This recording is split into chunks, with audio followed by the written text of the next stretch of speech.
Friends ये 4440 का amplifier है। प्रॉब्लम देख लेते हैं इसके अंदर क्या है। ये देखिए हमने सप्लाई दे दिया है, ब्लूटूथ से कनेक्ट भी किया हुआ है। इसके अंदर वॉइस नहीं बन रही है फ्रेंड्स। देखिए सॉन्ग प्ले हो रहा है, वॉइस नहीं आ रही, इसके अंदर यही प्रॉब्लम है। तो हम इसे ओपन करेंगे और सबसे पहले आईसी पे हम वोल्टेज मेजर कर लेंगे। ये देखिए यहाँ हमें 12 वोल्ट के करीब मिल रहे हैं। दूसरी आईसी पे हम चेक कर लेते हैं, यहाँ भी वोल्टेज ओके है।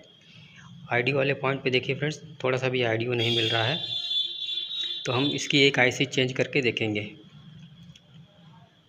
ये देखिए स्पीकर का वायर भी जुटा हुआ है, तो हमने ये आईसी रिमूव कर दिया है। इसकी जगह पे हम दूसरी एक नई आईसी रिप्लेस करेंगे। इसके बाद हम चेक करेंगे आगे प्रॉब्लम। ये हमने ऑडियो चेक कर लेते हैं। ऑडियो आ चुका है फ्रेंड्स, अब हम इसकी वॉइस चेक करेंगे।